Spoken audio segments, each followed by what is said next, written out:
Hello everyone, welcome back to my YouTube channel. So in this video I'm going to tell you how to fix iPhone Wi-Fi connected but no internet connection issue. It is a common issue as many iPhone users have complained that they cannot use the internet even though the iPhone is connected with Wi-Fi or cellular data.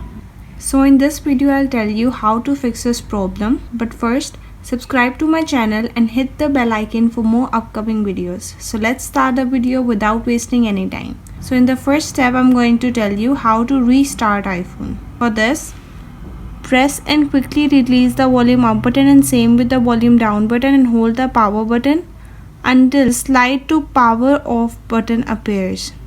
Drag it to your side to turn the device off. To turn your iPhone on again, you'll need to press and hold the power button until the Apple logo appears, and you are done with the first step.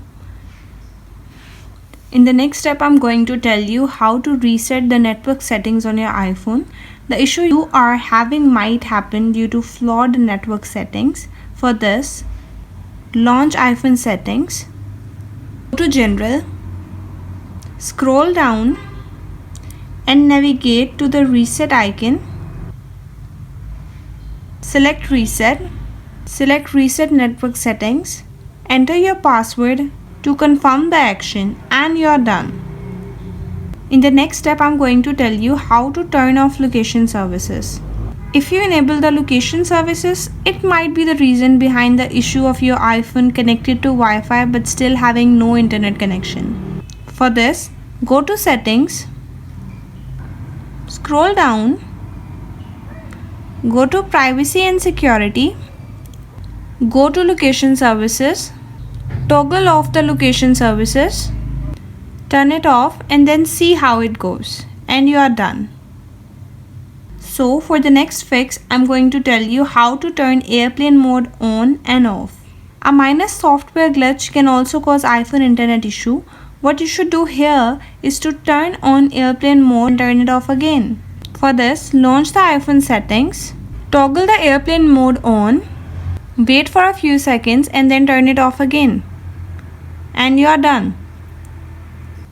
For the next step, I'll tell you how to disable low data mode and low power mode. Turning on the low power or low data mode might contribute to the issue you are currently encountering. To turn off low data mode, go to iPhone settings, click on Wi-Fi, select the icon next to the connected Wi-Fi option, toggle off the low data mode, and you are done. Now to turn off low power mode, go to Settings, go to Battery and make sure to turn off the low power mode in case it is on, and you are done. Now for the next fix, I'm going to tell you how to update iOS version to the latest. If you are using an older iOS version despite the new iOS update, it might cause the issue of no internet connection on iPhone. For this, go to Settings, go to General, go to Software Update, see if there is any update available, tap on Download and install the latest version of iPhone, and you are done. I hope this video will help you fix the issue. Thanks for watching. See you in the next video.